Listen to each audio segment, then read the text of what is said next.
Halo, Assalamualaikum warahmatullahi wabarakatuh. Berjumpa lagi dengan saya dari Sewondi. Gimana kabarnya teman-teman hari ini? Semakin baik dan semakin sangat baik. Itu yang saya harapkan dari teman-teman. Mudah-mudahan pada hari ini teman-teman sudah bisa merubah pola pikirnya ya. Sudah bisa merubah pola makannya. Sudah bisa merubah segala sesuatu hal yang memang berhubungan dengan keinginan teman-teman untuk menuju sembuh gitu kan. Karena banyak orang yang sampai dengan saat ini mereka masih merasakan sensasi yang memang retensi sensasinya itu terjadi setiap hari gitu kan. Kalau saya sih teman-teman sebetulnya gitu kan tidak terjadi setiap hari. Jadi kadang-kadang aja, kadang ngerasain gitu sakit, kadang mah enggak sama sekali. Kalau kemarin itu memang 2 hari itu saya memang mungkin entah kenapa gitu kan saya sampai terkena gitu kan yang video saya merasakan was-was itu 2 hari. Nah kalau sekarang sih alhamdulillah gitu teman-teman, saya sudah tidak lagi merasakan seperti itu dan ya makan pun sudah normal lagi, nggak sakit perut lagi, udah makan biasa lagi aja gitu kan. Itu mungkin ya kalau kemarin kebetulan lagi kena aja mungkin ya gitu kan. Tetapi saya berharap itu kepada teman-teman sudah bisa sembuh total ya, seperti orang pada sembuh pada lainnya gitu kan. Karena gini, orang yang psikosomatis itu ada yang memang setiap hari gitu kan sakitnya gitu kan. Tapi ada juga yang sebentar gitu. Kalau kemarin ini saya telepon dengan Kang Prima gitu kan. Saya bilang, oh saya sakit dada nih, udah dari 3 minggu yang lalu. Nah, saya kemarin bawa main bola, ternyata sekarang sakitnya udah nggak ada. Kan kemarin saya nyeritain yang tangan kebas itu ya saya. Nah sekarang itu udah nggak ada, udah biasa lagi, udah normal lagi gitu kan. Ya karena memang saya nggak terlalu berpikiran macam-macam lah. Oke mungkin ini lagi terjadi aja sama saya. Nah dari situ saya satu hal yang membuat saya ingin bikin video ini. Pertama bahwa harus dihilangkan ataupun harus dikurangi itu adalah rasa khawatir teman-teman ya. Rasa khawatir pada diri kita. Kenapa sih saya bisa bilang begitu? Karena memang orang penderita seperti saya gitu kan, seperti saya itu sering banget merasa khawatir. Khawatir terhadap apa? Khawatir terhadap tubuh diri kita, terhadap yang terjadi dengan apa yang dirasa oleh kita. Karena memang begini ternyata teman-teman ya. Semakin kita khawatir, semakin memicu kita itu untuk merasakan sensasi yang lebih, yang macam-macam gitu kan, yang berbeda-beda pula gitu kan. Tapi kalau misalkan khawatir kita itu tidak berlebih, ya kita akan menjadi back to normal gitu kan, atau menjadi orang yang normal lagi gitu kan. Kalau misalkan khawatirnya itu step by step kita hilangkan, maka anxiety dan psikosomatis itu sedikit-sedikit tidak berkembang pada diri kita. Selama ini saya menderita anxiety dan psikosomatis, rasa khawatir itu selalu ada gitu kan. Setiap menit, setiap waktu, setiap jam gitu kan, setiap hari. Itu dengan waktu yang sangat lama, hampir 2 tahun mungkin saya mengalami rasa khawatir itu gitu kan. Jadi saya tuh khawatirnya terhadap tubuh saya aja.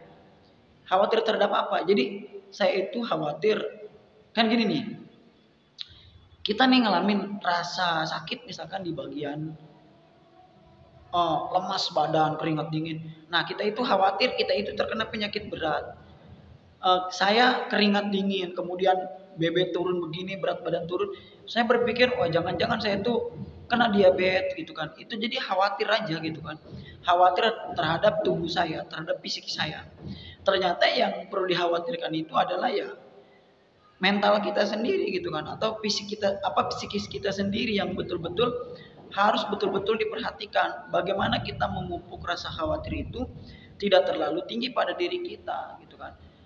Pada dasarnya memang seperti orang kita itu sangat rentan sekali dengan khawatir yang sangat tinggi. Jadi kalau misalkan orang normal khawatir itu nggak terlalu seperti kita.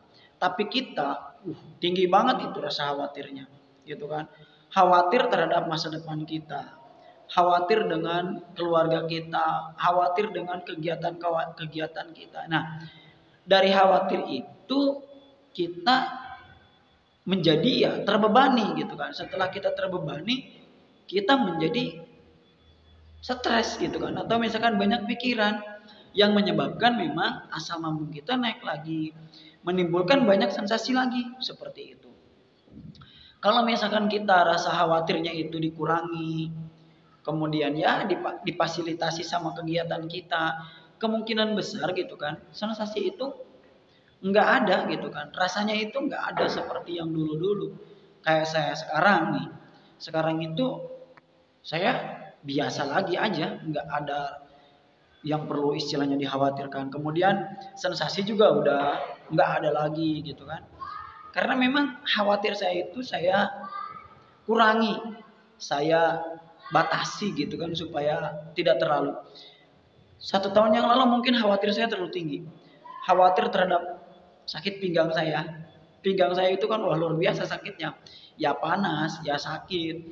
Kita berpikir kita itu terkena penyakit berat. Kita berpikir umur kita itu tidak akan lama lagi gitu kan. Karena memang khawatir itu yang menyebabkan kita selalu ke sana pikirannya.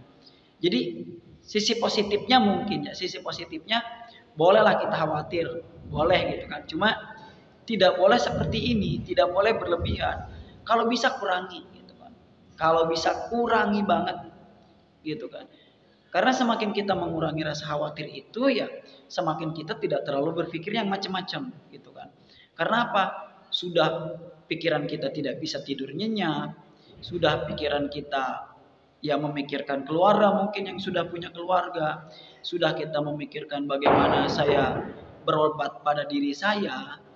Nah, sehingga dengan misalkan kita mengurangi rasa khawatir itu, mudah-mudahan ya kita terbebas dari macam-macam sensasi gitu kan. Atau misalkan kita terbebas dari segala yang memang ditakutkan oleh kita selama ini. Ya. Karena apa? Saya merasa gitu kan, ketika saya mengalami psikosomatis itu penyakit yang paling di luar logika lah menurut saya.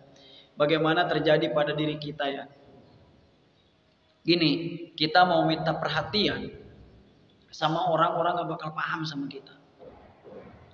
Kita mau perlindungan, minta perlindungan juga orang gak bakal paham. Ya, kalau misalkan kita memang benar-benar gitu kan, mau berjuang untuk sampai sembuh itu atau misalkan mengurangi ya kita harus back to self gitu, ataupun pada diri sendiri. Kita berkacalah pada diri kita. Apa nih kekurangan kita sampai kita belum mengurangi rasa anxiety-nya? Apakah dari pola makannya, apa dari pola pikirnya, atau dari pola hidupnya gitu kan? Karena tiga hal itu semuanya mempengaruhi gitu. Nah, salah satu dari pola pikirnya itu adalah kita mengurangi rasa khawatir itu. Supaya apa? Supaya ya kita itu tidak terlalu terbebani otak kita, gitu kan. Sama pikiran-pikiran yang sudah dipupuk lama banget dengan pikiran negatif sama diri kita. Jadi lebih baik dari sekarang kurangi rasa khawatir, lebih banyak kegiatan yang sederhana, kemudian banyak refreshing, banyak kita itu memuji keindahan alam, menikmati kegiatan liburan, menikmati masakan, menikmati ya kehidupan kita sehari-hari gitu kan. Bagaimana caranya itu bisa dilakukan? Ya, jadi jangan kita khawatir terus terhadap apa yang dirasa oleh kita gitu kan. Khawatir dengan masa depan, khawatir mau pergi ke sana ke sini, khawatir mau berbuat sesuatu. Itu kurangi dulu. Oke, seperti itu. Jadi salam sembuh dari saya, dari si Undi, penderita asam lambung dan anxiety serta psikosomatis. Wabillahi taufiq wal hidayah. Wassalamualaikum warahmatullahi wabarakatuh.